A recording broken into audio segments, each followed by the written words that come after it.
show is freaking amazing. Hello everybody, I am Secret Agent P here once again to talk about The Last of Us TV show by HBO. I almost said part 2 there anyway. Like I mentioned in the last video, I'm going to try to do this in front of a camera now, and I hope you like the presentation. So episode 2 of The Last of Us was amazing, just like the first one. And just like the first one, it starts off with a neat little cold open showing us a part that wasn't in the game before, that expanded upon the lore of the world. This time taking us to Jakarta, which apparently will be the home of the epicenter. This will be where it actually starts, the infection actually starts. Also, full spoilers for the episode. I'm not going to try to do a spoiler-free thing for this show. If you want to know if you should watch it, go watch it. It's amazing. So I'm not going to do a play-by-play for the episode either. I'm just going to talk about things as they come up in my head. So to start off with, we cut to Ellie, Joel, and Tess right after the end of the last episode, which, if you remember, Joel and Tess discovered Ellie had a bite, and she's saying she's immune. They don't believe her. So they watch her sleep all night, and she doesn't turn. And Tess is like, she didn't turn, Joel. She didn't turn. Joel still ain't believing it, because he's just dead inside at this point. He's still grieving from Sarah. But Tess is starting to get a sense of hope. Hope she never expected to have again. Plot-wise, not a lot actually happens in this episode. We're just getting introduced to the characters more. We're also getting introduced to the world outside of the quarantine zone.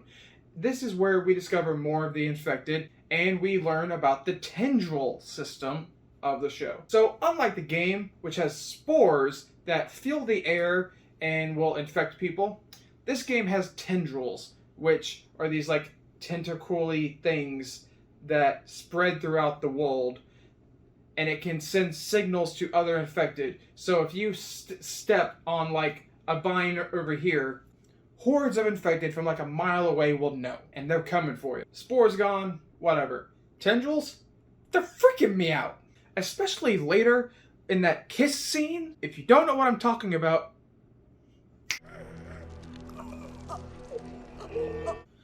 that's what I'm talking about. Why'd they do that? I also really love the hotel sequence when they're in knee-deep water and Ellie's just, playing a part because she's in a hotel. She's read about them, but she's never actually been in one, so she rings the bell and she's like, "Hey, good sir, I would like a room." It's great. It's from the game and it's great. And the set design is fantastic. I like that they decided to make actual sets and not just use a volume for everything and not a green screen for everything. It adds a sense of tangibility to it. And I feel in this post-apocalyptic world where overgrowth is everywhere, having it be tangible really adds to the experience. Let's talk about clickers for a minute. Because clickers in the game, screw them. Clickers are a menace. They are terrifying. You hear that? I can't do a clicking noise. There. Clickers are terrifying in the game, and they're terrifying here. I'm very surprised how well they actually made them. First off, they're practical. They're practical, and they're amazing. And the scene really sets up the tension, because before they even encounter them, Tess and Joel know they might. They kind of hear it. So they start telling Ellie, "You can't make a sound now. Don't. Not, like you have to be quiet, no sound." And then when they get there, Joel is motioning to Ellie that they hunt by sound, don't make a noise. But then there's a noise. And the scene that follows is nothing but glorious. They're getting their asses kicked. It's terrifying. It's a menace. And I like the line when they get out of it and Ellie's having to cross a piece of wood to get in between buildings. And Joel's like, "Now don't be scared. It's safe." And Ellie's like, "Compared to what was in there, this is just wood." And she walks right across. Here, Ellie mentions she's been bit again, but that'll come back later.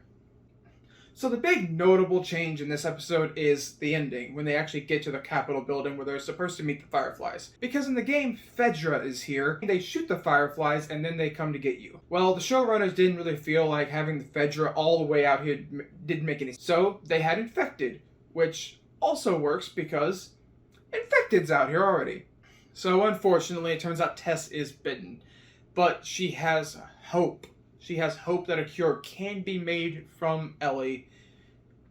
And she wants to right some sins from her past. So she tells Joel, she demands that Joel take Ellie to the Fireflies, take her to Tommy. Because it's time Joel saw hope as well. Can't he just listen for a moment and believe for one moment? And she points out her bite was around the same time Ellie just got bit. Hers is all messed up, and Ellie's is nothing. That convinces Joel, and it also convinces viewers who aren't convinced yet. That's pretty clever. I like that. Because Ellie getting bit during the clicker encounter didn't happen in the game. Because Joel doesn't start believing the whole immunity thing until Ellie starts breathing in spores. But we don't have spores, so they had to get creative here. And I freaking love how Joel he's just staring at Tess, processing this all. And instead of saying goodbye, instead of saying he loves her, he just grabs Ellie and runs. He just grabs Ellie and runs. He just books it. There's no time to say goodbyes. He just has to go. And Tess goes out in a blaze of glory. It's beautiful. And that's the end of the episode. I guess I did do a play-by-play. Whatever. So far, this show has been amazing. I know I'm just saying it's amazing and it's great, and everyone else is also doing it. But that's because it is. It deserves it. Anyway, that's all for this episode, and I can't wait to see you next week when we get to see Bill and Frank. I can't wait to see Ron freaking Swanson as Bill.